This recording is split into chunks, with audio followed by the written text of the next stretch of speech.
when I get older and I retire, I don't want to be in New Jersey shoveling snow and breaking ice in the horse troughs. And, I want to be somewhere warm. Where can I go? And he said, well, Florida. And I went, oh, Florida. My first stop actually was Japan. I was in Japan. And first time I had sushi, my boss took me to a sushi restaurant with our agent, who was a Japanese guy, Mr. Nishiwaki. And they said, here, eat it. And what was it? Octopus, raw octopus. When the nude is presented to you, you look at it as just, okay, now I have to recreate this somehow. But in the end, we all men and women. It's kind of well, the first nude male was a little interesting. But in those days, they weren't completely nude. They wore kind of like a little jockstrappy thing. Right. But that was still fascinating. I'll tell you, I'm from New York City, so what did I know about grits? Right. But we had cream of wheat, and I hated it. Younger than me. My mother, I remember growing up looking forward to the new dance. There was a new dance like every 6 months. When I grew up very, very young, the Lindy was, I guess, what people were doing. But then the twist came, and then it was the Hully Gully and the jerk and the monkey and the chicken and the hitchhiker and the hitchhiker, the pony. What's the hitchhiker? Oh, I ain't never know the hitchhiker. I never heard that one. You never heard that? Oh, she's but. Let's talk about the love. Let's talk about communication. Oh, yeah. Ladies and gentlemen, this is your host, William Robinson, coming at you live tonight from the studios of TLC, Talk, Love, and Communication. Today on My Story, we have a special episode with Miss Esta Mann. She's a local artist here. She's going to give us some wisdom, knowledge, and understanding, some input into her wonderful life, ladies and gentlemen. And without further ado, we're going to give this young lady a special round of applause, ladies and gentlemen.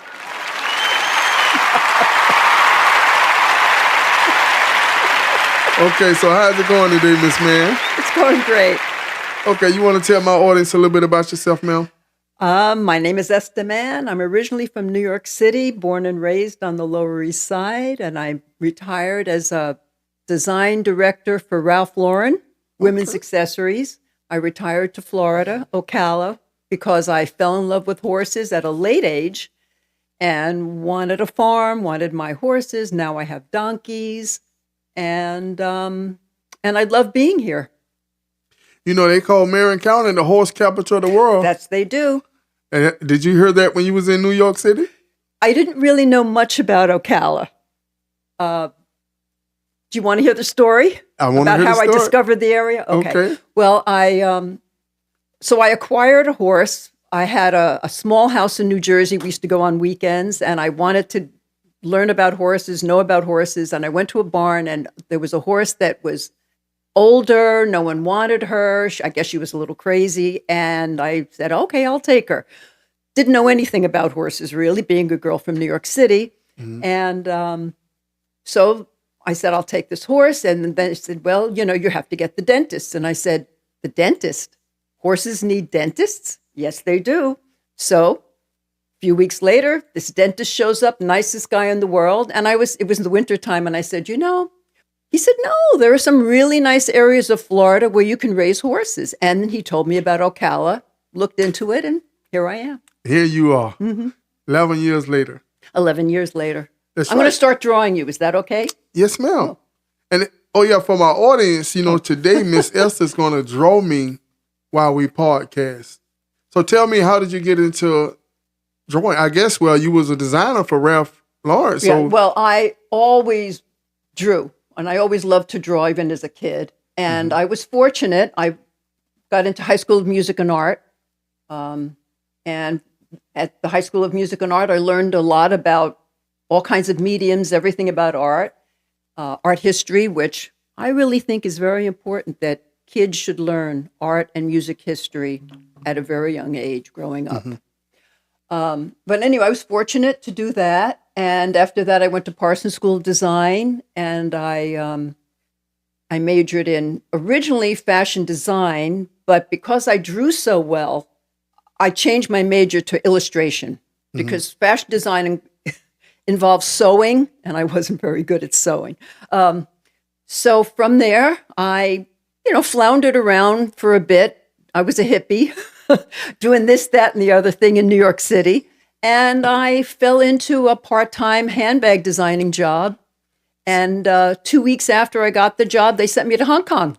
Wow. And I was a 19-year-old kid, and I was in Hong Kong for 3 weeks. And how was that like? What was that experience? I mean, I think I've been in a plane once before. So here I was going to Hong Kong. There were GIs on the plane going to Vietnam. Oh, yeah? Yeah. Or coming back from whatever. There were, and the planes in those days were empty. Mm-hmm. And I was alone when I was a kid. And this was a very long flight. We stopped in Guam. We stopped in Honolulu. Because in those days, you puddle jumped. You didn't go direct.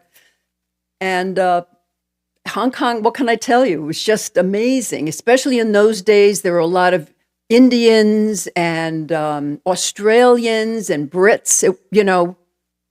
It was a very homogenous place. As far as like being in the United States, we always say the land of the home, the free, the brave, the United States, the greatest. What was it like over there as far as landscape-wise and just the culture?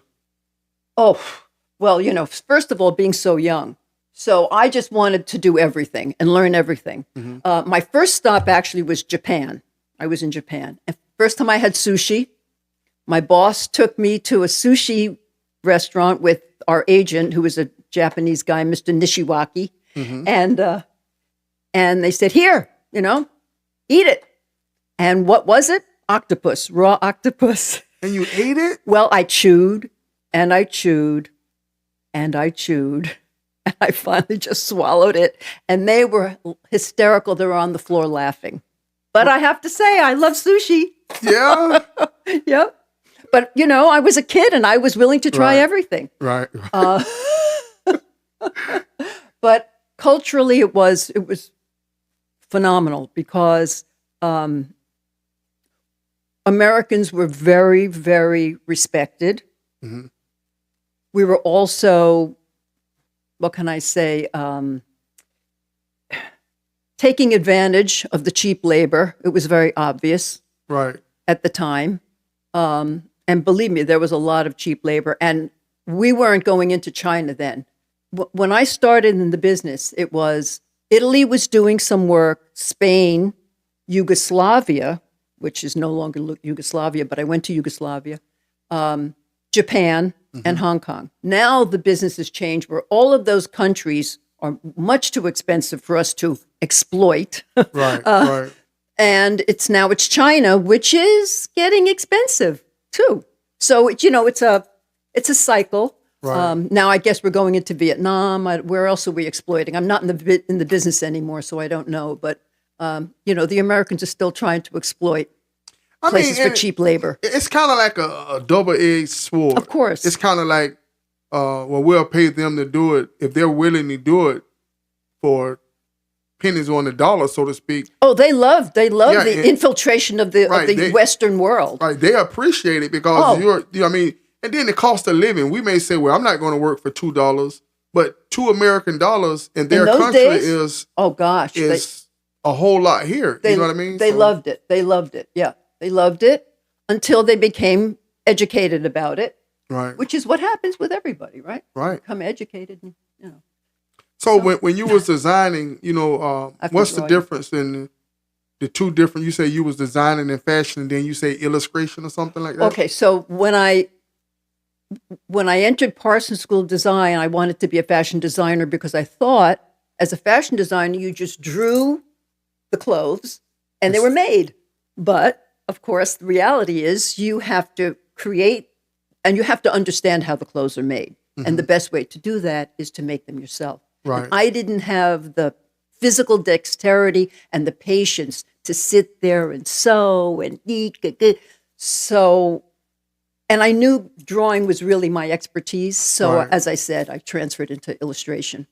Did you, and if I may say, so in the industry then and it still is, for handbags, you didn't have to really know how to make a handbag. You had to know how to draw a handbag. Right. But, of course, you also had to learn how to make a handbag in order to draw the handbag correctly. Right, right. So did any of your pieces, any of your drawings actually get published, or how, I don't know how you say that? As an illustrator at the time, no, because I was doing illustration in school. And then I segued into design, the handbag and accessory design. And no, but my bags were made and my belts. I mean, people are probably still wearing them. They're probably being sold on eBay for $2 or $3, but because it was a while ago. Well, what's the difference in the designer drawing and the illustration? Explain that to my audience, please. Okay, so an illustration would just be, for example, and you don't see them very much anymore because photography has taken over, but in the old days, you opened up a magazine or a newspaper and you saw an illustration for a department store, which are also disappearing these days, for a particular clothing item or an accessory item, and they were illustrated. And in those days, the illustrators were well known, and they would sign the drawing, and you look forward to seeing them. Drawing for designing is actually a spec. You're drawing the diagram for the item you want made. Mm-hmm. Okay, that's good. So what about portraits? Are you how do you translate? Do you feel like you're a good portrait drawer? That's because what I love to do. When I think of an artist, I only think of portraits, And so many people love to have portraits drawn of themselves, True. And I think that's a wonderful skill set. It is, and I love doing it. But actually, if you go into galleries and not so museums, but galleries, art for sale, portraits are not popular. Right. Because portraits are very personal. That's right. That's correct. Yeah. And when it comes to drawing, I had an old friend of mine tell me that the shading is more important than anything. What makes a good artist? Hard question to answer. There's so many different styles, I notice also. Art it's so fluid. It can be so many different things. And that's why when you study art history, you realize how over the years, art has changed to express who we are as a culture. And it says so much about us. And when you look at it from a historical point of view, the changes we've made, the different ways we see things in the world, even though the things might be the same, we see them differently through the ages. Mm-hmm. So it's fascinating. So I really can't tell you what makes a good artist. And I've always admired certain artists, because they have an imagination. Mm-hmm. They can create things out of their mind. Just it's not there. I mean, they're seeing it before it becomes reality. And that's a trait of successful people, man. What do you have to say about that? Not being afraid of your imagination is a great thing. When you're a kid, your imagination is everything. Mm-hmm. It's really what you have in your head. That's right. And as we get older, we kind of get afraid of it because we want to belong. We start getting anxieties about who we are. That's why they say artists are perpetual children. Right. Because the imagination is so strong. Right. And I think some artists have more imagination than others. That's correct. That's true. What do you like drawing most? People. And animals. I always say I like drawing things with eyes because the eyes are so important. I was going to ask you that, what's the hardest part to get of the body? Like, is it the hands? Is it the eyes? I have trouble with hands and feet. Hands and feet. Artists will laugh. They'll say hands and feet. And a lot of times we'll purposely pose a model so their hands are either behind their back or their feet are, so we don't have to draw the hands. Right. And it's funny because hands are really just shapes. Right. But they're intimidating for some reason.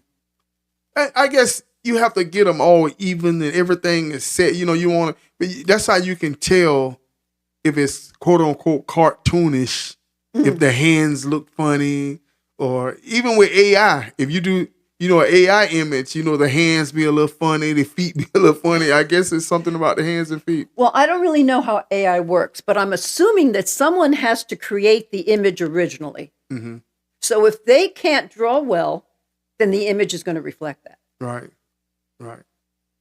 And as far as so when you was a little girl, you just at what point did you know that this art thing, this drawing thing just comes so natural, comes so easy? I mean, my brother was 2 years younger than me, and so I might have been 4, 5 years old. And my game with him was I'd say, "Tell me what to draw," and I had paper.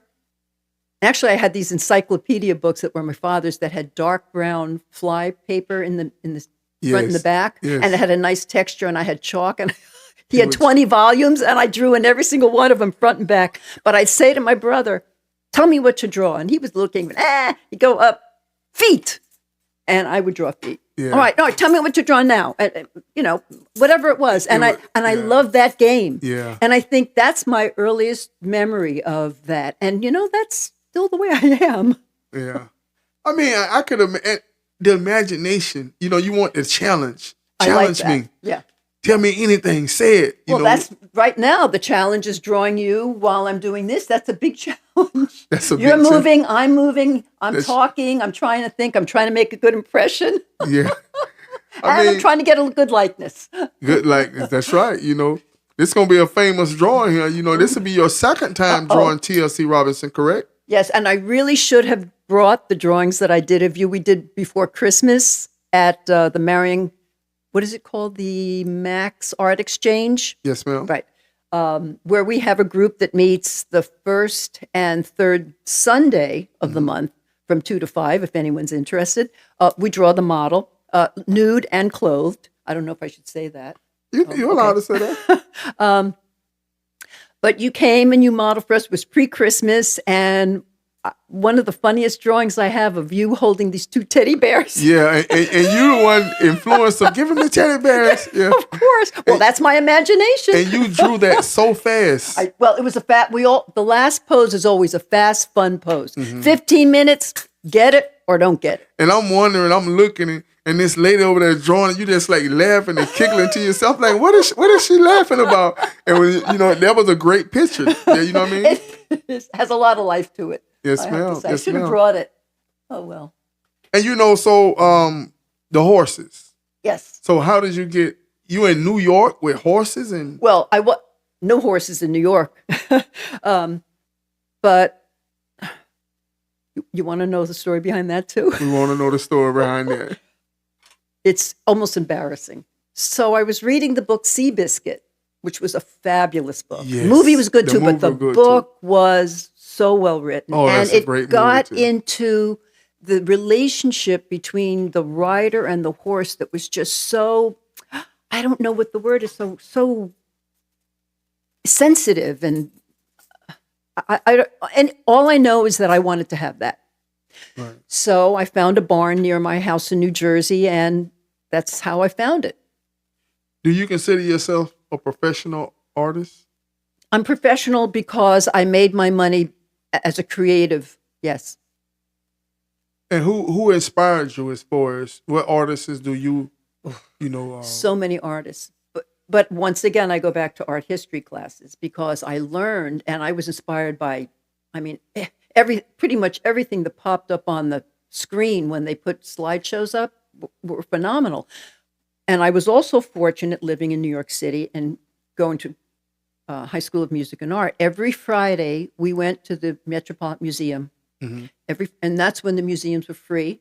And when the museums were free, they were empty. And every Friday we'd go and we could wander around and either draw or just sit and look at the work. So I was imbued with everything. You kind of find that strange. You just made a statement. You said that when the museum was free, it was empty. Yeah. But if you charge the people, they feel like, oh, I got to get in there. I'm missing something. It's a phenomenon. That's crazy, isn't it? It is. I noticed that because, my New York City museums were my playgrounds. And then I grew up and I was working and then I didn't go to the museums that much. But when I wanted to go, it's like, $20. What? Yeah. How important is it for you to understand your value? Because, let's say someone hires you, wants your service for you to draw them or whatever the situation. And, sometimes some people will perceive cheap as not good. And some people, you know what I mean? This is a conversation we have all the time. Right. Yeah. Yeah. And, you only may be doing it as, I love doing this. I don't really want to charge them that much. I'm doing it because it's a hobby.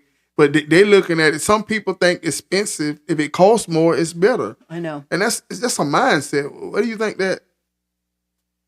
I don't get it either. See, I do have some work in a gallery in town, and I've had shows and I've had to price my work. And I get two sides. Some people say, oh, you're not charging enough. You have to have more self-respect. People aren't going to respect your work then.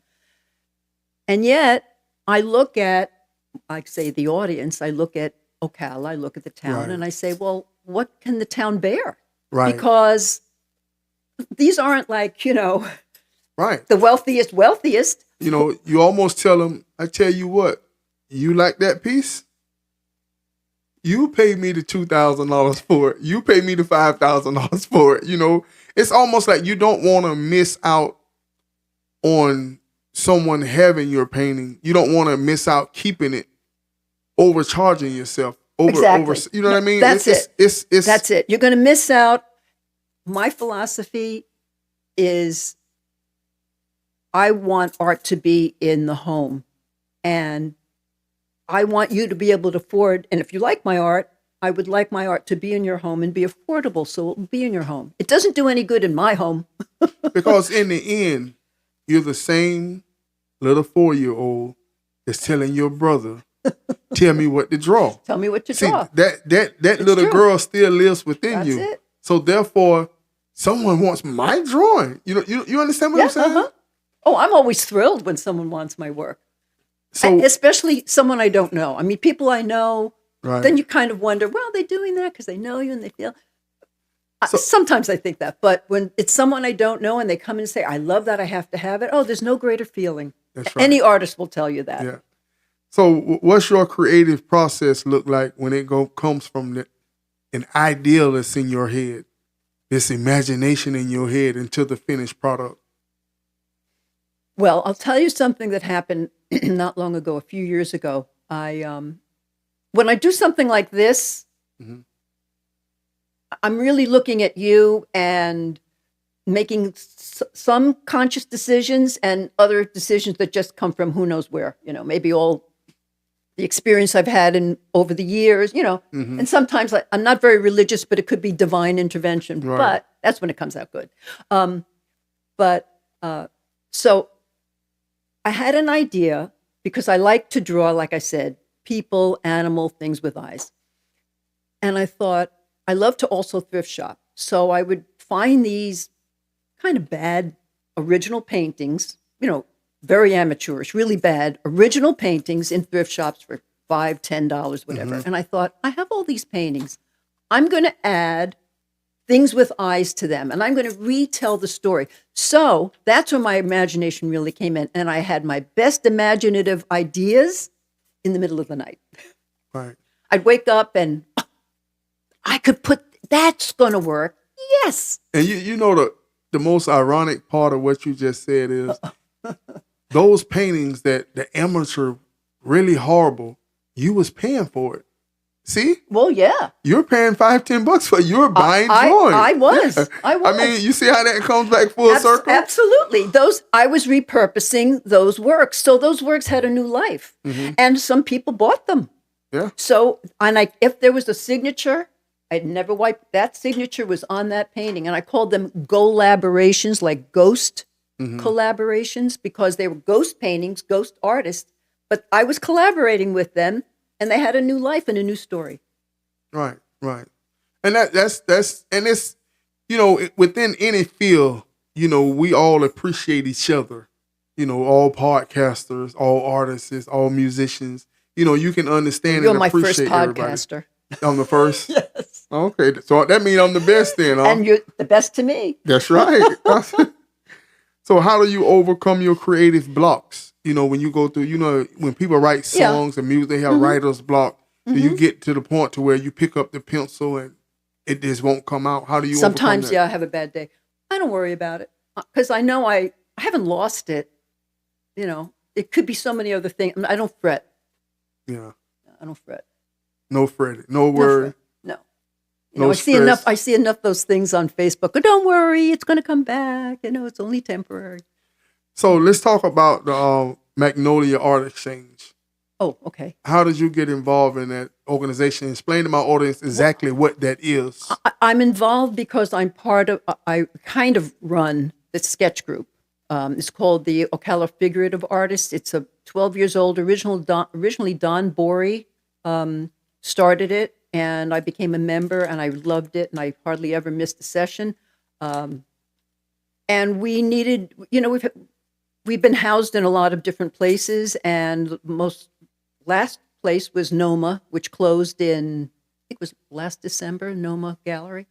So we were looking for another venue, and Magnolia Art Exchange were kind enough to, allow us to have a room and flourish there. And we're really doing well. And as I said, we're growing, and we're including nude, which will probably bring in a lot of different artists, and Sunday, which will bring in people who work.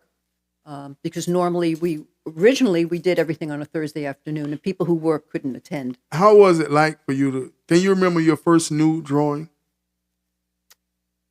No.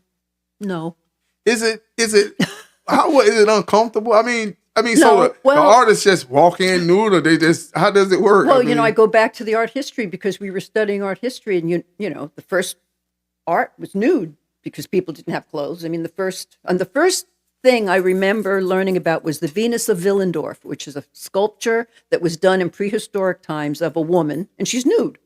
So, as an artist, you're used to that, and then when you sit in a studio and the nude is presented to you, you look at it as just, okay, now I have to recreate this somehow. But in the end, we all men and women. It's kind of the first nude male was a little interesting, but in those days, they weren't completely nude. They wore kind of like a little jockstrappy thing. Right. But that was still fascinating. Caesar, what is it? The little the fig leaf. Yeah, Adam and Eve, Cain and Abel, where art thou? Right. I mean, but do they kind of? I mean, what do they? The art is up to the models. What's comfortable to them? I mean, like if it's a woman, she don't actually sit. I mean, you. I used to do it. I used to be so between college and working, I had a few years. I told you it was kind of like everyone has those iffy years. And to make money, I modeled. I did, model for art classes. Some was nude, some was costumed. So I know how it feels. I never had a problem. No one ever did anything unsightly. But what I'm saying is, I've never seen nude drawings. I've never been a part of it. Oh, you'll have to come to Magnolia Art Exchange. Right. So for my audience, and for anyone that's interested, what I'm trying to ask you is, as far as the poses, it's up to the model what's comfortable to them. Like if you're a woman, you don't sit exposed. You kind of still cover up. You hope they don't ask you to do that. Then they don't usually. Usually you get into a pose that's comfortable for you, and whoever's running it, or as a co-op, they might say, yeah, I like that, change this. Very rarely do they tell you how to pose. Right. They might make a suggestion. And we said, oh, well, turn this way, turn that way. Mm-hmm. Sometimes we'll say do standing or reclining or half reclining. But I would say most of the time the model is in charge. What I found interesting is being a part of that at Magnolia Art Exchange. What people see, different artists see different things. The way they see it, sure. One person may only, of course, they can see my entire body. Some people will draw everything. Mm-hmm. Some people just focus on the torso up. You know what I mean? Yeah. Or people, me, like the face, just the face. Right. Some people, it's amazing, and it goes back to the imagination. It's the perspective. Yeah. You know what I mean? Yeah. And well, sometimes you look at the model, and for me, what's most interesting right now? Is it their face? Is it their whole body? Is it the way their posture? I try to capture something that is very unique about that person. So, for example, when you sat, I loved your face. I loved the shape of your face. I loved the white beard against the dark skin. It was just beautiful. And and my experiences, when I'm in there and I'm sitting there, they draw me, and it's like I'm sitting there and I'm kind of frozen, and you guys was chatting amongst yourselves like I'm not there. It's like, oh, look at this, look at this jawline. It's like I can hear y'all. Yeah. Hello, I'm over here. You're just a tool. Yeah, right. At that time, you're a model. You frozen. Yeah, that was interesting. It was a great experience for me, and I enjoyed myself. It's something that the community. A lot of community don't know that Magnolia Art Exchange exists and what it offers the community.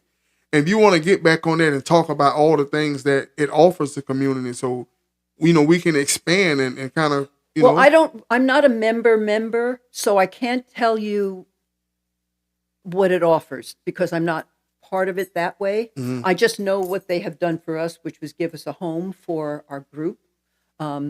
But they have some really interesting artists there, and I know they do shows on occasion.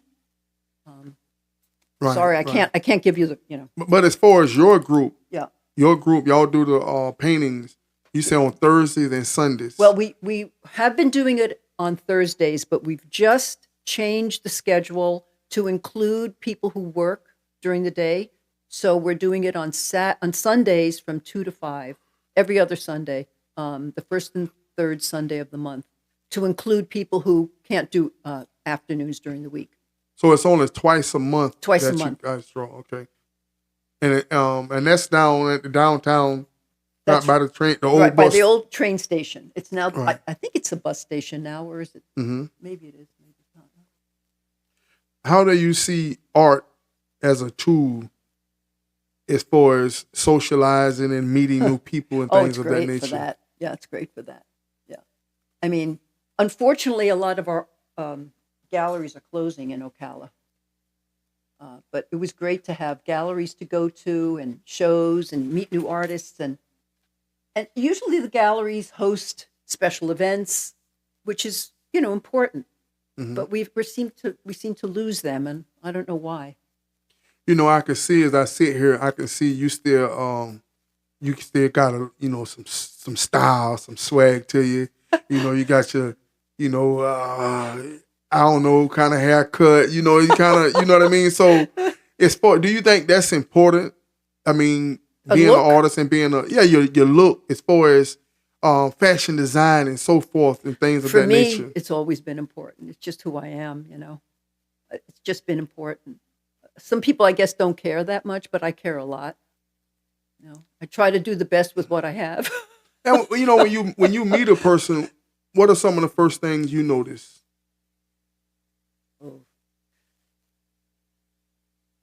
Eyes, posture. Do they smile? Are you an honest lady? I think so. When you first met me, what were your thoughts? You were kind of stoic. You were quiet. You didn't smile very much. But I think maybe you were a little nervous. Were you nervous? I mean, you'd never done it before. Right. And you got to, being a podcaster, just being a human being, a person, I'm at the age where you have to expand. You have to try things. Like, you might have did it early, I'm still trying things. I mean, this is new for me. Right. It's new for both of us, so I guess, you got to check the pulse. You know what I'm saying? Men are logical. I'm checking out here, I'm seeing what's what, I think by the end of it, I was smiling. No, once we put those teddy bears in your arms, you had to be smiling. Yeah. I mean, the drawing I have of you is hysterical because you're smiling and all this energy is popping out of you. It's really great. And the teddy bears sitting there, two twin teddy bears, Yeah, when you first came, you seemed quiet, but you warmed up. You got into it. What are some of your most fondest childhood memories?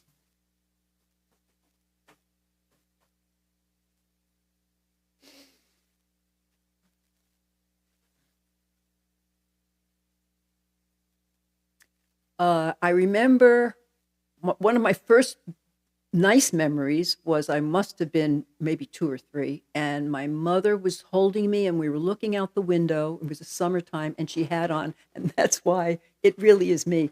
She had on this fabulous robe, and it was orange and kind of a beige and burgundy floral, and I just loved the colors in it, and I just remember it. That's what I remember. And then it skips to my brother and I in the game. And then I was also very fortunate because I lived on the Lower East Side. There was a place called the Henry Street Settlement. They had a playhouse, and I guess it was for children who, didn't have a big income. So there were free classes in drama, dance, modern dance, and I took those, and I got so involved in it. I went to workshops. I started choreographing, and those are my best memories because there's a part of me that's a little theatrical, and I loved performing, dancing. I was going to ask you, do you have a little dance in you? I love dancing. I'm a good dancer. What style of dance? Well, when I was doing that, it was modern dance, and I was a professional modern dancer for a while in those years of, looking for myself. Yeah. But what I really excel at is swing dancing. Swing dancing? Because my mother was a Lindy champ. Swing dancing from like the 40s and 50s, the Lindy. When you go in and you swing them out, you bring them back to back to yo-yo. Okay. That kind of, 40s, 50s kind of. Yeah, the classical. The Lindy, the jitterbug, that kind of thing. I love that. Okay. I love that. I mean, I would imagine, you wouldn't dare disclose, what year you was born. But No, I would imagine back in those days, those were some good living back then. What's the main difference? Like when you were 19, compared to the lifestyle that a 19-year-old have now. What's the major difference? I think about that a lot. Well, I moved out. I was already out of my parents' home. I moved into an apartment. I had a roommate for a few months, and then I took it over myself. But it was $66 a month, and it was a 2-bedroom in the East Village, right off St. Mark's Place. And my roommate was away for the weekend. I moved in on Friday afternoon, and by the time she came home on Sunday night, I had redecorated the whole place. I painted the floor. I painted the ceiling. And in those days, you could dumpster dive and get the best stuff on the street, and everything was cheap. Would you consider yourself a busybody? A busybody meaning ayenta? You mean someone who's in other people's business, or a busybody that I'm very energetic? Energetic. Go here. Go. Oh, I'm paint this, paint that. Go, get up. That kind of busybody, yeah. You believe if you don't use it, you lose it? Yeah. Oh, definitely. Definitely. I exercise a lot, because I don't want to lose that. And still have my aches and pains, but yeah. As far as the dancing and the art, so your love, your passion, you had to choose one or the other, it'll be the drawing, it'll be the art. Oh, yeah. You think that comes more natural? You think were you a pretty good dancer? Yeah. Well, I told you my mother was a champ, so she taught me. The only problem I have, and I have men that will attest to this, is she taught me to lead. In a partner dance, I was the lead, so I was like the man. So Yeah. when I dance with guys who know how to dance, they get mad at me because I want to lead. You trying to take over and run this show? Hey. Yo, really? Me? Yeah. Oh, moi? Yeah. Well, I mean, No. as far as, okay, let's discuss that. In today's world, we see a lot of that. We see a lot of quote unquote manly. And when I say manly women, we saying in the mindset, over, manly women, and you see a lot of You mean women who want to be leaders, like lead things, you mean? dominant. Dominant. And then you got some of the women, like back then, like in your day when you was doing that, the men kind of, hey, because now the man may just let you go ahead and swing him around, and you understand what I'm saying? Some men. Yeah, it's starting to switch up a little bit here on us, I don't think we should go there. Right, As far as, so, what are some of the most important lessons you've learned throughout life, ma'am? Oh, gosh. Well, it ain't over yet, so. Right. I learned to have a little more patience. I actually have a lot more patience than a lot of people that know me would Give you credit for. not give me credit for it. But Right. no, I really have a lot more patience than I used to about a lot of things. And how I've important learned to is sit that? back and watch more and not jump into things. How important is it to have patience, ma'am? Well, because you can, well, it's important to have patience in everything, right? Cooking, dealing with people, art, you know, getting something built, What are getting some, something done, right? As far as getting from here to there.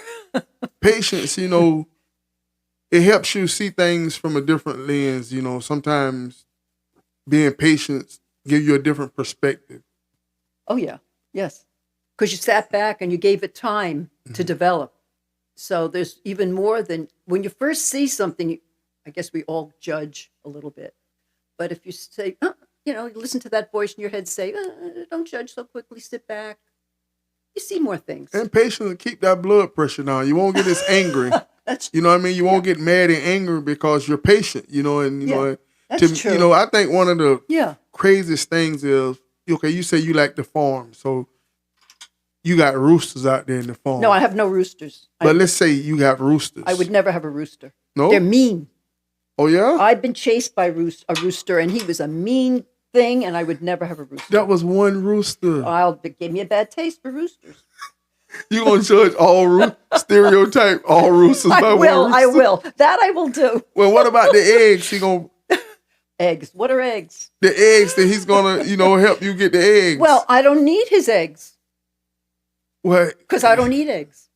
You don't eat eggs? Not really. No. No scrambled eggs for you? No.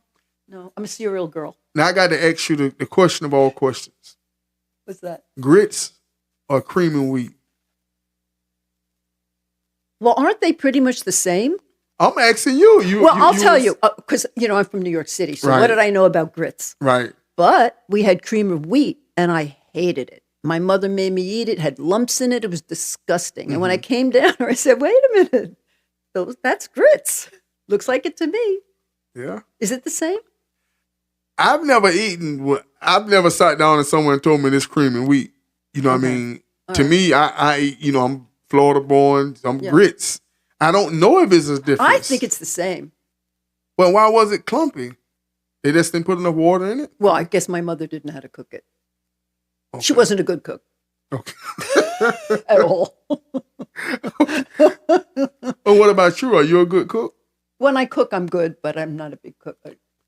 So what's your go-to dish? Eggplant parmesan. You said that quick. It's pretty I love good. it. It's my favorite. Oh, yeah? Yeah. You believe in vegetables? I like vegetables. Yeah. Like vegetables? Yeah, I like vegetables. I think we should like vegetables. They're good for us, right? You seem like you would be a gardener, too. No. You don't have a garden? Purple thumb. What's purple thumb? The opposite of a green thumb. You know what I'm good with? But Elephant ears.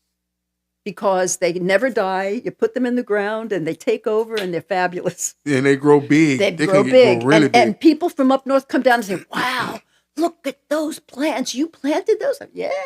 Yeah.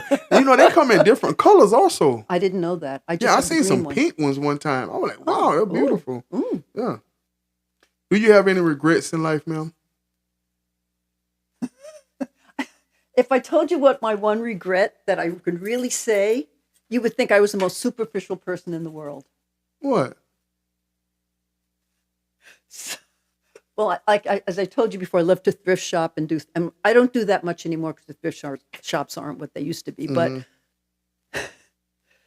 many, many years ago, I went to a church in Vermont with a few friends. We were up there, and they were having a big sale, church sale, and they had a room filled with brand new 1940s chenille bathrobes. Mm-hmm. And those crepe de chine dresses that women wore. And they were 10 cents each. And there were hundreds of them. And I didn't buy them. And I regret that. And isn't that superficial? But it's true. But those are the lessons in life that that help change you, and you constantly think about that. Well, I don't constantly think about it. But when you ask that question, and when it comes to a decision to be made, sometimes your mind will go back to that. I'm gonna tell you something. When I was a little boy, good. I was a little boy. I hope it's as superficial as mine. I was a little boy. I had a quarter. Back then, the quarter, all the candy was a penny. Yeah. So I go in there, I put my quarter on there. I'm a kid. So the man behind the counter, he said, he went to count them. So he said, I tell you what, I'll give you all the pieces in this box right here for that quarter. I said, you gonna give me all those pieces? He said, yeah, I'm gonna give you all those pieces for the quarter. So he went to count. I said, okay. So he going underneath the thing, setting the pieces on the counter, but he's counting them. So I say, wait. What if it's not 25? He said, what if it's more than 25? I said, oh, no, I can't do that. I didn't want to take the chance. So he go backwards and forward with me about 4 or 5 times. He was patient with me. So he said, okay, this is the last chance. Whatever you say right now, that's it. So I'm the kid, I'm twirling my fingers. So I'm just thinking, I can get more candy. But I didn't want to lose. I didn't want to get loose. So I went on ahead and said, just give me my 25. So he took his time and counted one by one. And he put 25 pieces on there. And it was like 6 pieces extra. And I was like, oh, man, I could have had those 6. I could have had the 6 pieces. And that, I've never forgotten that. And he didn't give them to you just to be a nice guy? No. He taught me a lesson. He did teach you to take a chance. Mm-hmm. Sometimes if you want it, go ahead and get it. And sometimes you're going to come up short. Sometimes you're going to, you know what I mean? And right now, when I make decisions or, you go to little flea markets or something. And, they got a little deal there. You like, and I always go back to that. It's funny how those things affect you in life. They mold your character. That's right. And those things are very, very, very important. When you, growing up being the older sister to your brother, how was that like? Well, I was the older sister, but he was the only boy. And I then 9 years later, there was a girl. My younger sister, but he was the only boy. So it was kind of equal. I wasn't special. I was the girl, he was the boy. Yeah, and everything was good. I was the boss a little bit until I was about 13 and started to mature. And you know what I'm saying? In certain parts of my body. Yes, ma'am. And then he would go after me to try to beat me up and on my chest. Yeah. and my mother saw that. She said, okay, stop. That's it. Yeah. Okay. So you think you had a little tomboy in you when you was young? I was a tomboy for sure. And I developed late, so I was never invited to any of the parties, What developing late have to do with being invited to the party? Yeah, because, there was nothing to feel. Oh, Lord, kids were mean. Yeah, I guess kids are very mean. Yeah. Girls more than boys.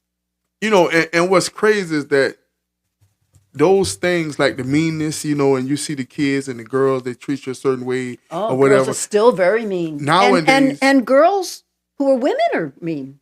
Yes. There are a lot of mean girls who are like and even I used to, we used to have dogs and things. We used to raise dogs and breed dogs. Oh. And the girl dogs are meaner.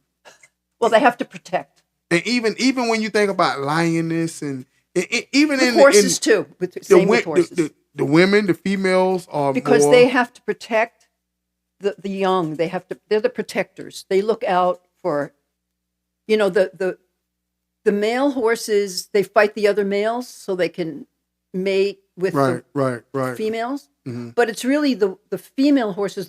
There's always one that's standing up, watching the other horses. If the other one's laid down, there's one standing up because they're watching out. Yeah. I mean, just the design of the thought pattern. Me, I have 2 daughters and a son. Oh. And raising girls has taught me more about women in general.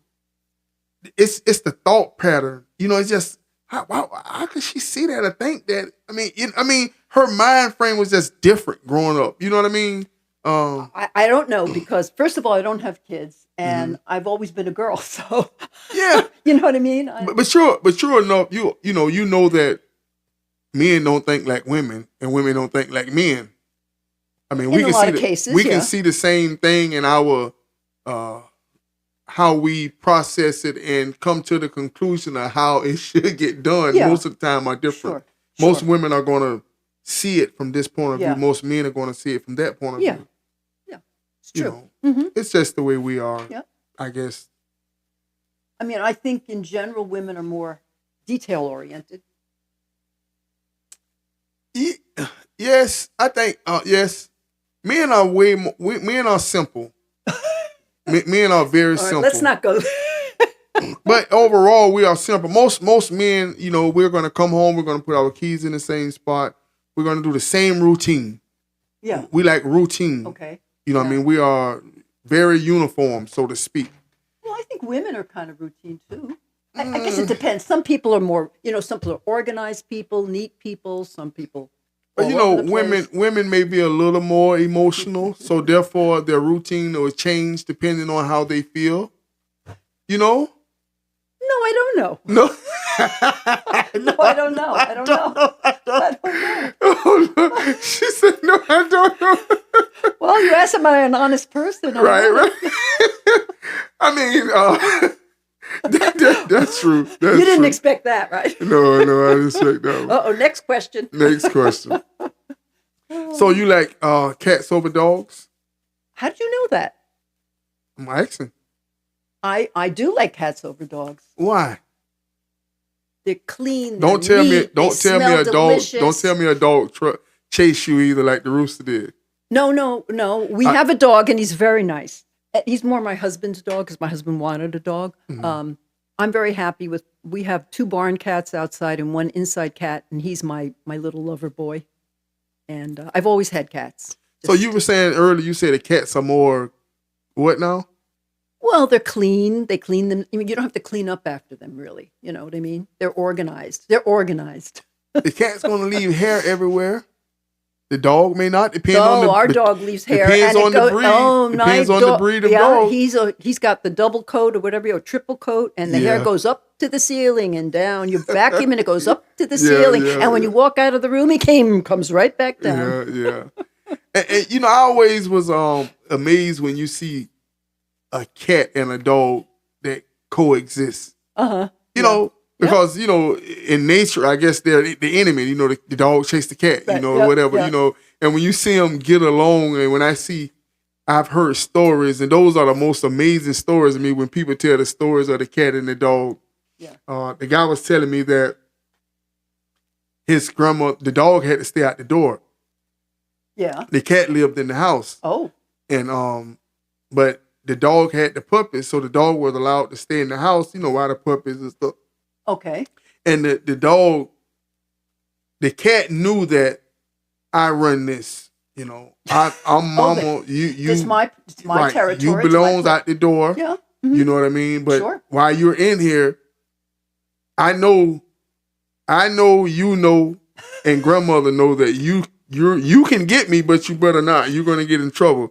So he said when the dog would walk by, the cat would sit there and skibbity pat, like tap him on the get on away from it, Yeah. It is just the personality, those animals have a real personalities, Tell me about it. I have all these animals, and every single one has a personality and deserves their name and everything. Yep. Give me some stories. Give me some animal stories. Oh gosh, my horse that I got in New Jersey, her name was Velvet, and she was no one liked her. She was crazy. But when I got her, and I didn't know much about horses, I said, I'm determined, and I didn't know anything, but my instinct said, whenever you're around her, make it pleasant for her, make it a nice experience. Mm-hmm. And over time, she loved me. She wanted to be with me and everything. And she became a much nicer animal in general. So there was a new horse that came to the barn, and she was in a field with 4 other mares. And they put he was a gelding, he was a thoroughbred gelding, she was the thoroughbred. They put this young horse in the field with these other mares and Velvet. And the other mares wanted nothing to do with him. A mare is a female horse. A female horse, okay. And a gelding is a male horse who's, been cut. Right. So he can live with the female horses because there's no hanky panky. Right. So she kind of adopted this horse, and wherever this horse went, wherever she went, he followed her. They were like bookends all over the field together. You just saw the two of them. When I was working at the time, so I went back to work, and I get a call while I'm at work, and the woman who ran the place said, "Esther, you won't believe this." So the boy horse, I forget his name, was standing up at the top of the field. It was like on a hilly field. And apparently he had an abscess, which is like a bruise in his foot, so he couldn't really move. Mm-hmm. And Velvet would go down to the bottom of the field, grab a mouthful of hay, and trot up to the top of the field and drop that hay in front of him, and would go down and do back and forth over and over again. She and her brother, this woman and her brother who ran the place, said, "We have tears in our eyes watching this." So that was a beautiful, beautiful thing. Wow, that's amazing. Yeah. That's amazing. Yeah. And that's just to show you the empathy and the compassion amongst animals and animals. Yes. And they live in the moment. They don't judge you. This is what's happening now. We have so many preconceived ideas about everything, but they just, I feel good now. Oh, I don't feel good now. And it's nice. It's kind of nice. Animals, it's amazing that, they communicate with each other just like you and I communicate. How important is communication in any relationship, ma'am? Isn't it everything? I mean, if you don't communicate, there's no relationship, right? That's right. We have you can have a bad communication with somebody, but it's still a relationship. Yeah. The name of this podcast is Talk, Love, Communication. Yes. Because I believe that all situations, problems, circumstances can be resolved through the proper channels of love and communication. You know what I mean? I think you're doing it. And a lot of, I tell that, I'm a realist, and I've come to understand, a lot of men, a lot of times we don't know how to communicate. I think women are better communicators than men are. Men will stay out the door, fix the car, mow the yard. We'll do everything except go in the house and have that conversation. You understand what I'm saying? We don't want to have that conversation. So we just kind of put it off, and that's not correct. That's not the proper way to communicate. Just go and get the conversation over with and just, you know what I mean? Get the conversation over with. I think that's the best thing to do, moving forward, No, I agree with you. So don't you think that's changing a little? Don't you think men are starting to open up about that, the roles are changing a little? Yes, well, that's what I was saying earlier, know, and when I was saying about the earlier about the domineering women, right? And I wasn't saying it to the not to the fact of people preference, whether they want to the vowels and the pronouns and all this stuff today, but just more so in the the mindset. You know what I mean? Yes. And like I tell a lot of times, women go to work 8 hours just like men go to work 8 hours.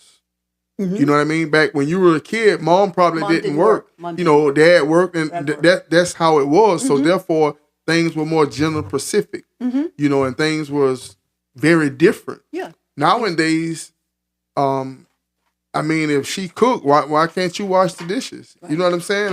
Yeah. Or if she's, you know what I mean? Yeah. You both can do it. If I come home first, I start cooking. Yeah. It's not like, well, I'm a man, I can't cook, whatever. You know what I'm saying? Oh, absolutely. I know what you're saying. So it should, but sometimes, to me, like a lot of time with the dancing, like I watch the class reunions and they have like a red carpet where they come down, they'll say your name, Esta Mann, class of such and such, and then you and your husband. Prehistoric times. Yeah, you and your husband will do the walkthrough, Oh. And I see the women, they're all beautiful, eloquent, dress on. They look nice, the best that they can be, their version of themselves. And then when the music come on to walk down, they start dancing like what I consider the man. And then the man dance like the woman. I'm like, what the world? You know, it's just, to me, it's a little, I don't know. You'd have to show me that. Yeah, I don't know. That's like when you talk about the swing dancing, and you had styles of dancing. Well, that's when you actually touched when you danced too, right? Right. I mean, you're younger than me, but I remember growing up looking forward to the new dance. There was a new dance like every 6 months. You know, when I grew up very, very young, the Lindy was, I guess, what people were doing. But then the twist came, and then, you know, then it was the Hully Gully and the jerk and the monkey and the chicken and the hitchhiker and the hitchhiker, the pony. What's the hitchhiker? Oh, I ain't never know the hitchhiker. I never heard that one. You never heard that? Oh, she did. But yeah, and we looked forward to it. And there was a song that went with it, you know. The hitchhiker? I never heard the hitchhiker. The hitchhiker. You remember the mashed potatoes? And the mashed potatoes. Yeah, I remember. I remember the song. I mean, there was a song with like every single one of them. So who's the best? So you got James Brown. Yep. You got Michael Jackson. You got Samuel Davis. You know, Elvis. Yep. You know, Forrest Gump. You know. Oh, wait. So where are you going here? Because at first it was musicians at Forrest Gump. You know, hey, Forrest Gump, according to the movie, taught Elvis how to do the dance. I saw the movie and loved the movie, but I don't remember that. Yeah, remember he had the things on his legs and he was doing the dance. And that's supposed to be where Elvis, you know, the movie, you know, where Elvis got the dance from, you know. Okay. He was kind of dancing like Elvis. You know what I mean? Well, where did Elvis get the dance from? Well, you know, the legend has it that Elvis used to look through he used to go down and look through the jukes or juke whatever. Joints. The juke joints and look through the windows to the blues singers and things like that. And he would, you know. Yeah. Were you an Elvis fan? No, never liked Elvis. My mother took me to see Love Me Tender when I was really young, really young. Love Me Tender is a movie? The movie with Elvis Presley. I think that was the first one he was in. And I went to the theater, and there's my mother. Oh, I'm sorry. There's my mother sitting there, and I'm sitting there. The place is packed, and it's women. Mm-hmm. And he comes on, the big face of Elvis on the screen, and everybody started to scream, and I was so mortified. I was so mortified and embarrassed to be in that situation. Same as when he came on TV, when he was on the Ed Sullivan Show. My father said, "Come on, you got to see this." And I sat there and So you just wasn't. So, no. Why he? I don't know. I don't know. He represented something. I don't know. Kind of sleazy to me. I don't know. It just didn't seem right. You know. So who was your person? The Beatles and the Stones. The Beatles was your person. Yeah. Which one? Which one was your favorite? I liked George's looks, but I liked John's mind. Yeah. Which one sang the best? Probably Paul sang the best. Not now, though. I kind of wish he'd stop singing. He doesn't sound so good. Michael Jackson or Prince? I like Prince. The Temptation or the Commodores? Temptations. Okay, Mary or Ginger Ann? Who are they? Off of Gilligan's Island. Oh, I never saw Gil. I shouldn't say I never saw, because I used to like the beatnik guy, Maynard G. Krebs. Wasn't he a beatnik? There was a beatnik on it. No? I don't know. No, Gilligan's Island was... Wasn't there a beatnik guy on it? No, it was a professor. Oh. It was Skipper and Gilligan. Skipper was I don't know if I saw it. I didn't watch a lot of TV. No? No, then. And what was it like? Like, you know, like you not coming having up TV? as a young girl, you know, like no television, then all of a sudden you got the little black and white television. Yeah. The first time you seen color. Don't make me that old. There was television when I was young, but I didn't watch a lot of it. But I do remember, but you probably don't remember, Andy Devine, because that was a New York thing. Soupy Sales, that was a New York thing. I Love Lucy. My mother loved Lucy, so of course I watched it. You know who I had a big crush on when I was a little boy? The I Dream of Jeannie lady. Oh, all the boys did. It wasn't only you. Like what her name was, Barbara Eaton or something like that? Yeah. Oh, you mentioned that to my husband. He's go, ooh. Yeah, Barbara. I don't know why I was master. Well, because she wore that like midriffy thing, and Yeah, it's the whole, you know. She giggled, wiggled, and giggled. Yeah. She said giggled and wiggled. I didn't like too much like the Bewitched lady. And she was just a regular lady. The Bewitched lady too. But she wasn't. No, Jeannie. no. That nose thing was annoying. And the lady from Hunter. Hunter? I never saw Hunter. You never saw Hunter? No. Oh, Haunted? No. No, Hunter. Like it was a cop show. No. No? No. Wow. Like I never saw the Jetsons, all those things that people talk about. I never saw. So you didn't watch cartoons? So what were you doing when everybody was watching cartoons? You said Probably you like being a hippie. You say you like cereal, right? You a cereal girl? A what? A cereal. Cereal. That's what I do for breakfast is cereal, not eggs. Yeah. What's your favorite cereal? What's it called? It has grape nuts in it, but it has dates. Oh, it's in a purple box. Honey Oats? No, it's not Honey Oats. I forget what it is. Raisin Bran? No, it's newer than that. I get it BOGO at Publix. So it's like a health. Healthy, but it's made by Post, so it's probably not healthy. Yeah. Probably loaded with sugar. You got to try the Fruity Pebbles. You never had the Fruity Pebbles? No. Oh my goodness. No, my brother liked all those really sweet things, kicks and tricks, and I never did. And, thank God, because he died young. Oh, why? He became such a sugar addict. Why? Yeah, I mean, I know you know Bugs Bunny now. Of course. Everybody loves Bugs. Yeah, of course. Yeah, Bugs was the man. So, give me a high school story of Esther. High school was when I had met my first friend, and that was like the Beatles. Must say now I'm dating myself. That was like the Beatles thing, and I made my first friend. I never really had a close friend. Mm-hmm. Her name was Una. She lives in England now. Her mother was British. She worked for, at the time it was called BOAC, which is British Overseas Airlines. Now it's British Airlines. And she would go to England. She would go to England every summer. So we became friends, and oh my God, I could tell you 50 million stories, but we're so into the Beatles. We bought Beatle wigs, and we put matching Beatle wigs on. We had matching trench coats, and we ran down Broadway near Macy's, and some guy came and photographed us, and it's like a classic photograph of the times of the 60s is the two of us running down with Beatles wigs. But she asked if I would come to England for the summer, and I went, and as a result of that, that was my first time on an airplane when I went to London with my friend, and we didn't live in London. We stayed somewhere in Surrey, and I lived for a summer with English people, and it was wonderful.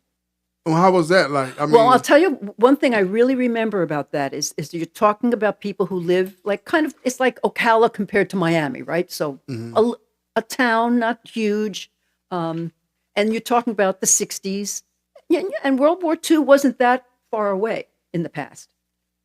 They watched everything that came into their house, every grain, every piece of cheese. They cooked and made leftovers until like there was absolutely nothing left. And we didn't live like that.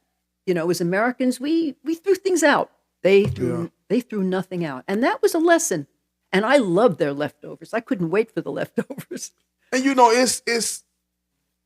it shows you how fortunate we are. We are very fortunate. We'll go to McDonald's, go to the drive-thru, and pitch a fit because the fries are not really, really hot. You understand what I'm saying? Oh, yeah. I mean, just the ugly Americans. The simplest things, how fortunate we are. That's why travel, I really think travel is a good thing. If you travel, but not luxury travel. So I remember going to Mexico probably in the 70s with a friend of mine, and we went to a lot of different places in Mexico on a dime. Mm-hmm. And I came back so grateful for toilet paper, because I want to tell you, there was never toilet paper in any of the bathrooms, even in some of the hotels we stayed at, which were not luxury. So I was grateful for just simple things like that. Paper towels in the paper towel dispenser. We're fortunate like that. Right. And when you think about all your adventures, all your experiences, all the places you've traveled, everything, and you put it all together, and you had to summarize it, if you had to tell us the most important lesson you learned from all your travels, what would it be? Definitely keep an open mind. Smile. Make an effort to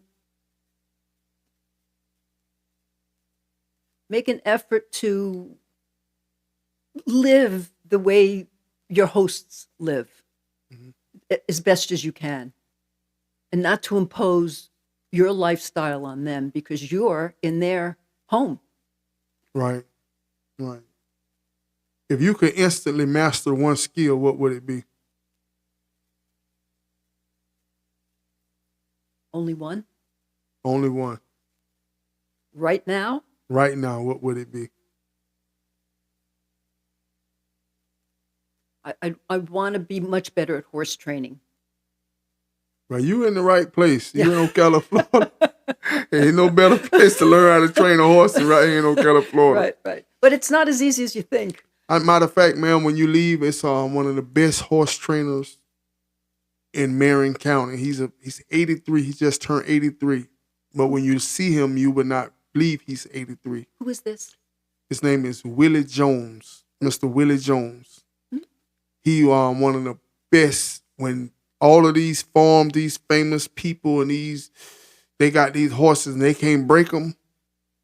He's the doctor. Right, because they started here really in the 50s, bringing horses. He's the doctor. He's the horse breaker. So he knows. He Have you had him on the show? I'm getting him. I talked to him. I'm getting him here. We have talked about it, but he's maybe like you questions, and he's a very good man, very good. You know what I mean? So maybe I can you guys can network. Oh, and I would learn love a few to. things from yes. him. He's Look at that. See, yes. My wish came true. Your wish came true right here at TLC Talk Love Communication, man. If you could have dinner with any 3 people, dead or alive, who would it be?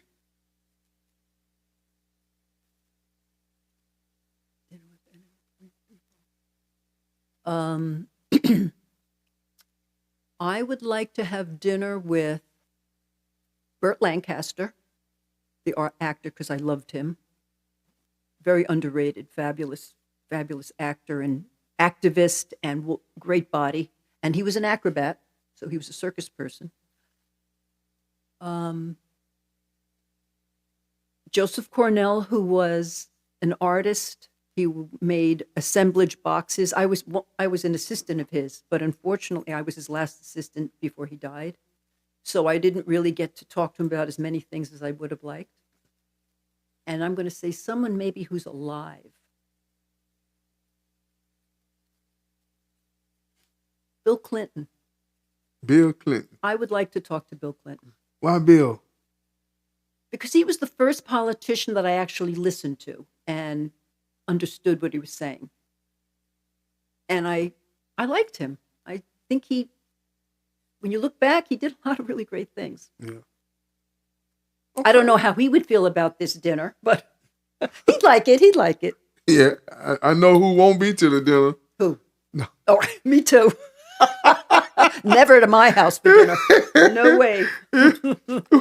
What's the one thing on your bucket list that you haven't did yet? Well, people always say, "Oh, why don't you go back to New York? You don't want to go." I don't want to go back to New York. It's changed. Nothing really there for me anymore. And I've traveled. I've been so fortunate to travel in so many different ways. So it's not even travel. Bucket list. I don't know. No? I have to think about it. Next time I come back. If you could change one thing about the world, what would it be? Well, pragmatically, and I'll go back to what I said originally many times, I would, if I had my way, children would learn about art and music and cultural history at a very young age. because I think that would change the way they saw the world and other people and themselves. I agree with that. History is important. But when I say art and music history as an artist, I guess, and the kind of person I am, and I know there are a lot of you out there because I've spoken to you, the way I learned history was the war started on this date and the war ended on this date. And then this war started on this date. That didn't interest me. But when I started to learn about art, oh my God, I cared about everything that happened from the very beginning because I could relate to it. Maybe because I was visual. But think about it. Visual people who love music, to hear about the history of music teaches you about us. I went to culinary school, and a big part of the class was learning the history. And that's all part of it. And it was like, and really at first you like, man, I'm here to cook, man. Mm-hmm. You know what I mean? But you have a greater understanding of why. Absolutely. Why? A lot of people, when the greatest teachers explain why. Everyone has a why. Why? And when you know why, you have a greater understanding of all things. And it's usually out of human necessity. Right. Like the word, one of the ones that intrigued me the most, hundreds, or maybe I forgot what year, hundreds of years ago, they thought tomatoes was poisonous. Yes. No one ate a tomato. It was, now, can you imagine a hamburger? Who said that lettuce and tomato goes on a hamburger? You know what I mean? Who was the first one that? We should investigate that. Imagination. Mm-hmm. Oh, absolutely. Well, maybe it could have been a color thing too, because red and green are opposite, and they really look good together. Yeah. And like Sandwich, it was some great leader or whoever he was. The Earl of Sandwich. And they used to gamble, and he didn't like to get up. Back then, the jester would come taste the food and certain things. So he didn't like to get up from the table, and so he said, let's get a piece of bread, whatever. And that's how the name Sandwich was created. And that was one of the most intriguing stories. Right. He didn't want to get up from the table. He wanted to continue to play. He didn't, because he had an addiction. Right. Very interesting. And that's how we come up with Sandwich. A lazy addiction. A lazy addicted English lord. Pretty much. I think it was named the Lord of Sandwich. What are one of the most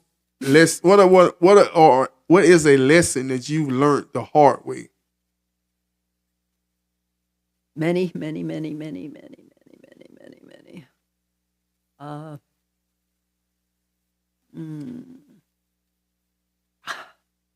So many that really nothing comes to mind because, it's still happening. If you had to listen to one song for the rest of your life, what song would it be? I don't know, but it can't be Christmas music because as soon as Christmas music comes anywhere in a store or anything, it gets stuck in my head and I can't get it out. And I hate Christmas music for What's that crazy reason. is Christmas just left. Yeah. I'll be singing a Christmas. It'll hit me. Feliz David. I love that one there. You know what I'm saying? And Rudolph. I know. They contagious, man. It'll get you. It'll get you.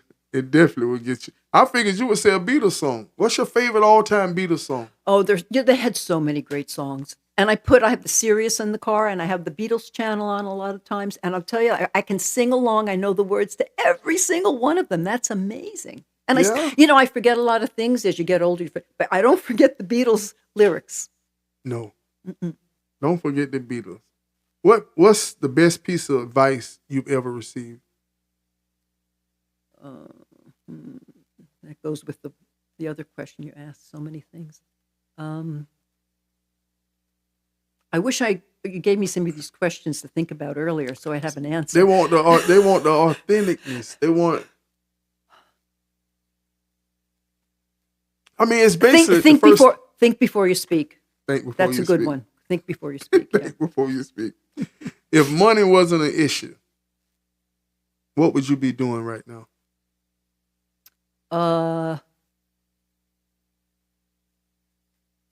Contributing a lot more to things, donating a lot of money to causes that I believe in. So you saying if money wasn't an issue, you would donate to TLC Robinson? Yes, I would. I believe you, Miss Esther. I would. That's right. And who says money is an issue? I'm just joking. Right. Hey, when you got artwork like this here, ladies and gentlemen, money is not an issue. When you can draw like that. Look at that handsome man right there. That handsome man. That is a handsome man. She got to put her name at the bottom of that. Oh, I will. I always put my initials. You got to put the initials at the bottom of that right there. And the date, which is 2025. Still. What's the most challenging thing you've ever accomplished? Probably building our house here and our farm and everything. Because, think about it. I lived in Manhattan, so I lived in an apartment. And we have 20 acres now. So it was a lot. And it worked out pretty good for someone who never did it before. If you could be a man for 24... I'm an Esta Mann. Yeah, you are a man. Huh? I'm a man. You're made in. Yeah. If you could be a man for 24 hours, what's the first thing you would do?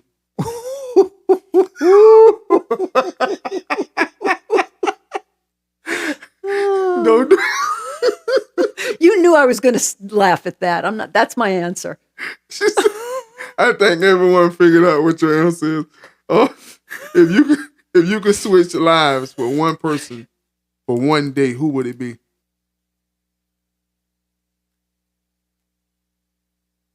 Well, it certainly wouldn't be the president of the United States. I could tell you that. Well, you can make a difference. In one day? Unfortunately not. He doing a lot every day, huh? True. It's true. But if I could be... Hey, mayor of Ocala. Mayor of Ocala. Yeah. What are some of the small things that brings you immense joy? Well, a new package from Amazon, a delicious meal with friends, conversation with friends over a delicious meal. What's your you a pasta or rice, Both. potatoes, Everything, all of it I like. subs, Soups? like Subway. Oh, I've never had a pub sub. I should probably have one. A pub sub? What do you From mean? Publix, everyone says, "Oh, my in goodness. Florida, pub sub." You've never had I've a never public had it. sub? And I've also never been to Burger King. She's looking at me. I was at a McDonald's once. What? I'm not a fast food girl. Well, Well, because in Manhattan, where I grew up as a kid, we didn't have that. There was no fast food then. Well, you ain't missing much, man. No, I know that. I mean, I've had some at places, but and I can see that it's very addictive. It's a McDonald's fry is hard to beat. Yeah. If you eat a McDonald's fry, I have. It's hard. It's hard. It was good. It's hard to good. get around. But I prefer home cooked food any day. Oh, sure. Well, I mean, you went to culinary school, so. Yeah. So, what is your specialty? Oh, I got a couple. For whatever reason, my Italian food is I got really good spaghetti. Mm. I make something, I don't know what you would call it, but it's tomatoes with the sausage, with the okra and the corn, and then you put it on top of some rice.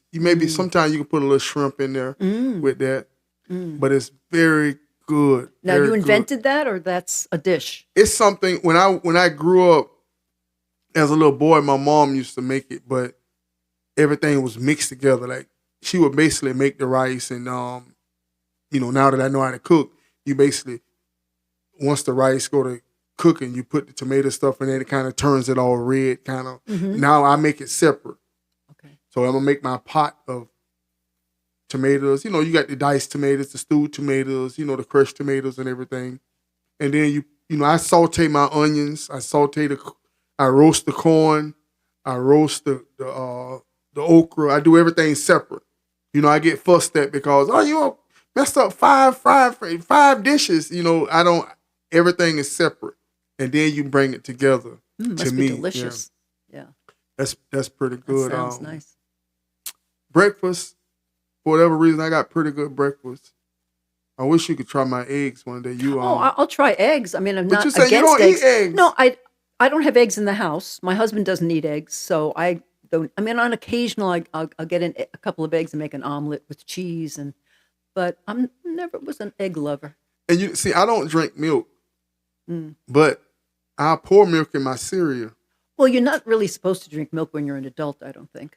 Right? But when I was in the second grade, I had they had spoiled milk at school, and that would turn me off. And I threw up. Ooh, and from that point on, it just won't. Once go you down. throw up, you never want it again. Yeah, I feel that way about scotch. I once threw up from scotch, and I can't even smell it now. Ugh. If you had to create one law that everyone had to follow, what would it be?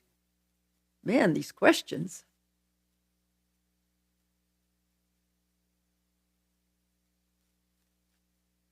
I would like as soon as you're introduced to someone, would you please look them in the eye and smile? Smile. Just smile. Look them in the eye and smile. What about the statement, smiling faces tell lies? Well, that's a certain kind of smile. You better have some discernment. Yeah, that's right. Use your eyes when they smile. What kind of smile is it? Yes. Who has had the biggest impact on your life to make you the woman that you are today? Well, I would say my husband for sure, Ed. Hi, Ed. And my mother. Because you talk about like intimate, close relationships. And I didn't have a good relationship with my father, but obviously he made me the woman I am today, and my feeling about men. With that statement, ma'am, a lot of times when I'm learning, the older I get, is a lot of things are done at conception. Like DNA, we can't get away from. Let's say, I don't know if you know my story. No. I spent 18 years in prison. Really? Yes, ma'am. Would never think that. Never smoked a cigarette, never drunk a beer, never got a speeding ticket. I had a temper tantrum, and it cost me 18 years of my life. Oh, my goodness. Yes, ma'am. And that's why this platform, to me, I teach people to communicate, because men, I was taught, suck it up, stop crying, stop, so I didn't know how to communicate. Well, that's how I was So taught, you build anger, and you become the volcano, you turn into the Incredible Hulk, you turn green one time, and society going to hold you accountable. They don't care. If you put yourself in their hand, they're going to, I didn't have to do that. I didn't have to do the amount of time, but I don't blame no one but myself, because I had lived 30 years before I met those people. And yet some people can have incredible tantrums and meltdowns in public and don't suffer any consequences. Right. And so, I believe that the bottom line, I'm the man I am today. That's my journey. That's my testimony. And I don't think I would change it. You understand what I'm saying? Maybe I wouldn't be who I am today. You understand what I'm saying? Well, it's all organic. And I totally don't forgot why I said that. I asked you something, and I was going to say something, and my mind don't shift it. Well, I think because you asked me about, who influenced you and made you the person you are today. And it's really all the experiences you've had. Right? That's right.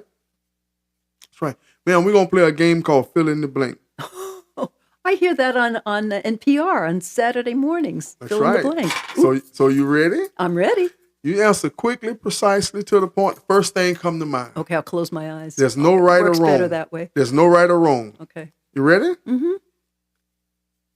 I've always wanted to.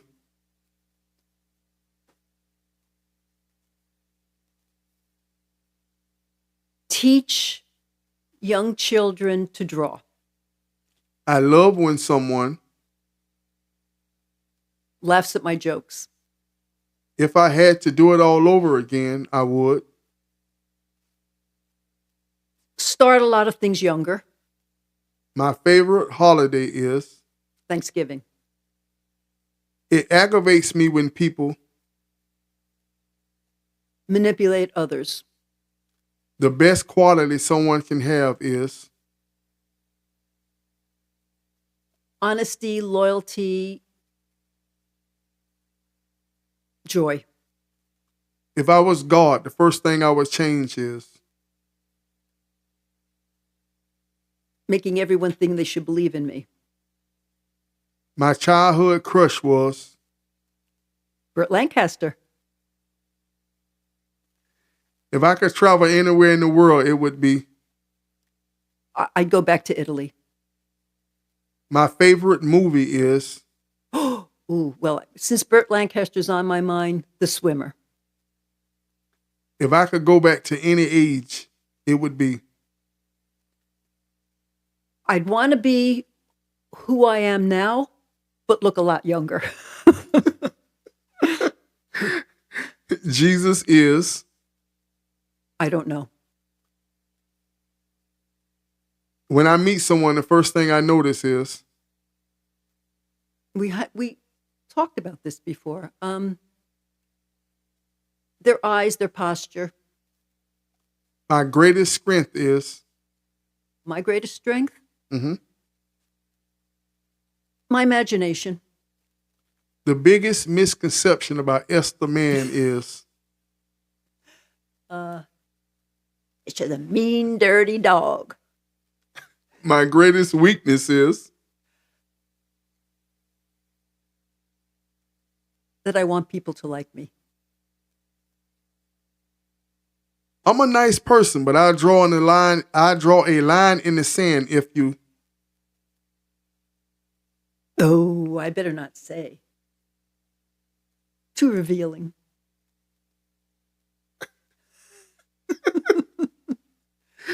I draw It's too timely, so I won't say anything. Okay. If I had to star in a movie with any actor, it would be An actor alive? Because you know my answer, if it was a dead actor, I don't have to say it. actor alive. Actor alive? Oh, I like John Malkovich. Or maybe Woody Harrelson. He seems fun. But Matthew McConaughey is really cute. Denzel Washington, not bad. Yeah, if it just It couldn't be just one. You notice they're all men. yeah. Superman or Batman?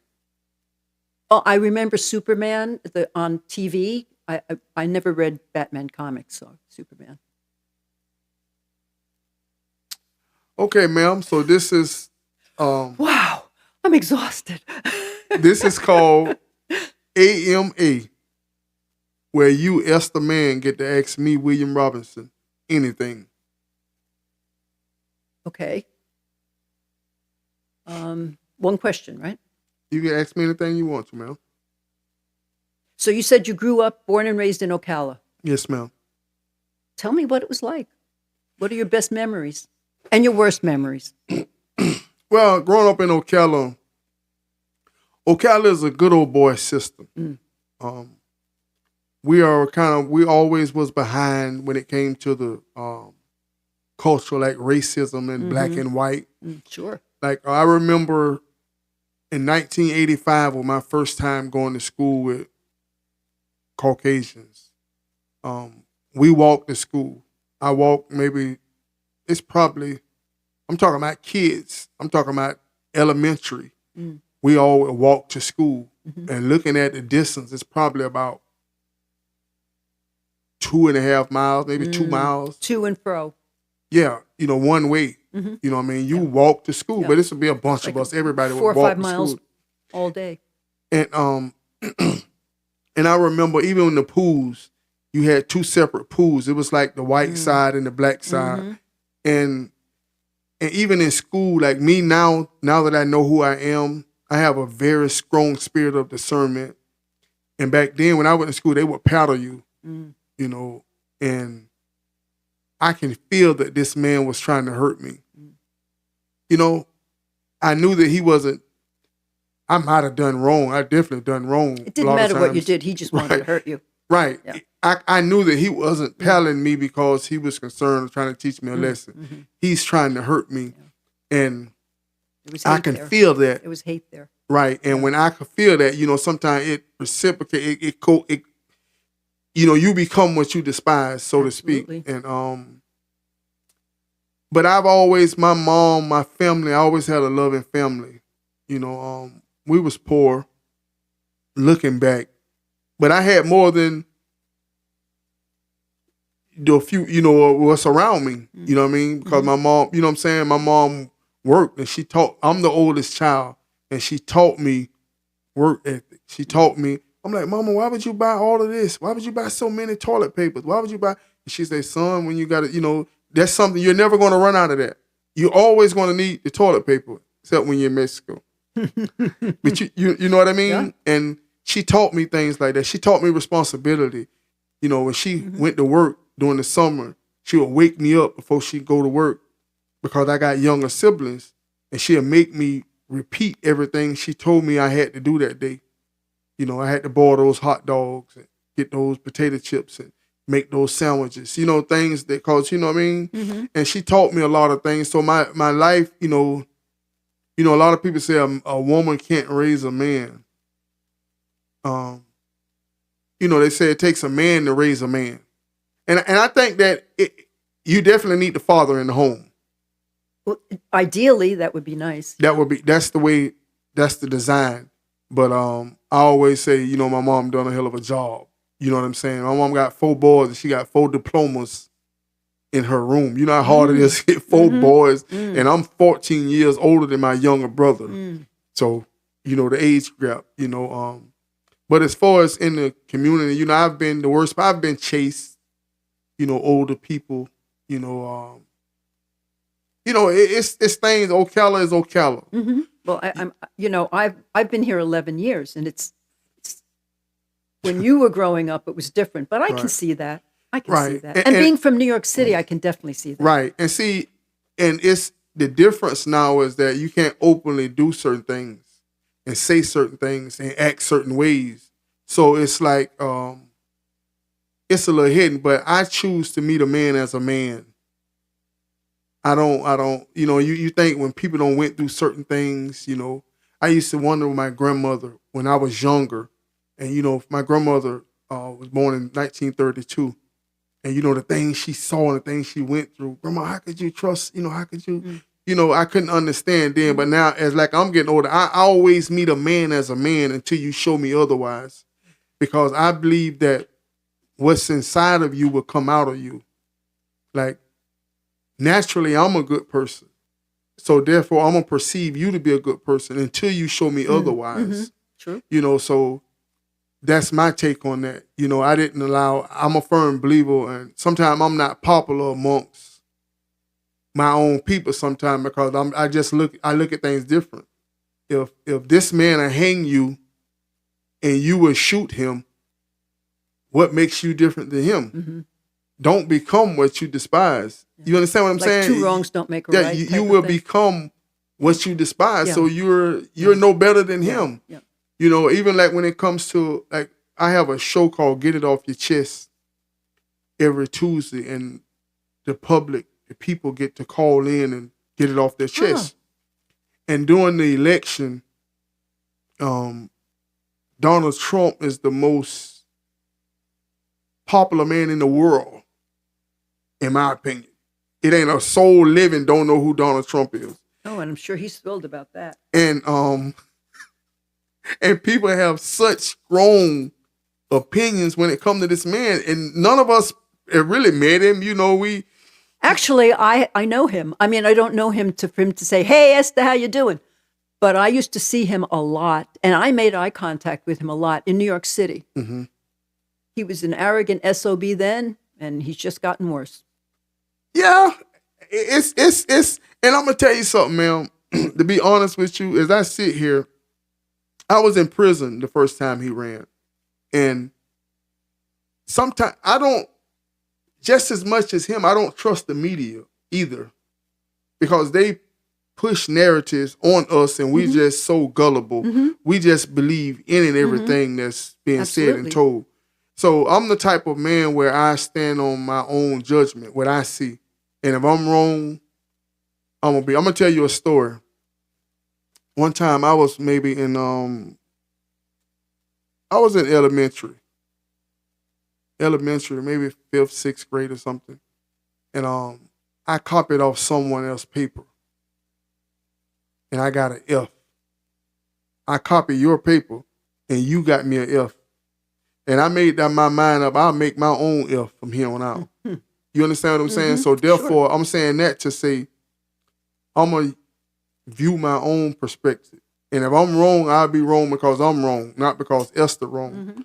You understand what I'm saying? So I like the green car. I don't care how many of y'all like the blue car. If I like the green car look better, I'm going to stick with the green car. I'm not a man that's easily persuaded. And you know, you kind of buy into the media with the, it was friends that you might have friends. You know, when it comes to this presidency thing, this your friend, your neighbor. Y'all share food, enjoy each other. But if you put a Trump sign in your yard, oh, y'all not friends no more. I mean, it's crazy. It is. You know what I'm saying? This lady don't talk to you no more because you got a Trump sign or whatever, a Kamala sign. You know what I mean? Oh yeah. I don't understand it. You know what I mean? I think you're man as a man. I'm gonna judge you, ma'am, off of my totality of our relationship, not off of one moment. That's why America is America, because we get to decide. I can't get offended. That's why we all have a right to go vote. Yeah. You know? Let's keep it that way. Let's keep it that way. That's right. But you know, growing up in Ocala, ma'am, it's a good place to live because I can't say that trouble will come find you. Like, to me, I've never had a problem with the police. Outside of me getting arrested, I've never had police bother me and all. Like I said, I never had a speeding ticket, no nothing. So I can't say, but if you give yourself to them, they gon' get you. You understand what I'm saying? Because they're not right, so therefore they will do it. But you have to be responsible, man. Put yourself, you know, look in the mirror and say, hey, that's my fault, you know. Yep. So growing up in Ocala, I think it's a good place to raise the family because it's not too much. It's not too slow. It's not too fast. Yeah. You know, you can go downtown Ocala, enjoy yourself, but you have to mingle. These things are available to us. You know, you can get a little bit of everything. Yes, you know? It's true. It's a very pleasant place most of the time. Beautiful. You go travel out, the horses, the farms, and, you know, traffic is getting crazy. They need to expand. Well, a lot of people moving in. Yeah. From New York, huh? I meet a lot of people from the Midwest and, you know, Illinois and Missouri and Ohio. I often wonder, you know, you meet people and they be like from Maine or Rhode Island. I be like, from Rhode Island? How you wind up in Florida? Well, that's what I like about Florida in a way, is that everyone's from somewhere else. Yeah. You know, you very rarely meet people like you who were born and raised here. Yes, ma'am. You got any more questions for me? No, sir. Okay, ma'am, this is the final part of the episode. It's called Final Thoughts. You're going to look directly into this camera over my shoulder here, and you're going to give the world your final thoughts, ma'am. You want to... My final thoughts are, this has been a great experience for me. I've had a ball. I love talking about myself. Who doesn't? But William is great. Asked really pertinent questions. So happy I did this. I hope whoever listens to this and watches this enjoys it. Support the arts, please. That's right, ladies and gentlemen. We want to thank Miss Esta Mann for joining us today. Give her a special round of applause. This is the picture that she's drawn of TLC. That's right, ladies and gentlemen. This wonderful lady has drawn this wonderful picture of William L. Robinson. TLC, Talk, Love, Communication. She hitting us up with some finishes touches right now. And ladies and gentlemen, Without further ado, I am your host, William Robinson, TLC Talk Love Communication, ladies and gentlemen. This has been a special episode of My Story with Miss Esta Mann, artist right here in Ocala, Florida, ladies and gentlemen, by the way of New York City, being in this great state for 11 years, ladies and gentlemen. She imparted some wisdom and knowledge and understanding upon our community. We're going to continue to support her. Any kind of artwork you may want drawing, come see her at the Magnolia Art Exchange, ladies and gentlemen. This is a wonderful lady in our community. We want to thank her for moving here in our community, ladies and gentlemen. You can support this channel with Cash App. Anybody love you with a U, Zelle 352-209-3306, PayPal, Robinson Williams, Robinson74Williams at gmail.com. Remember, ladies and gentlemen, we only got one life to live, and it's a whole lot easier with love and communication. And if nobody told you they love you today, William Robinson loves you.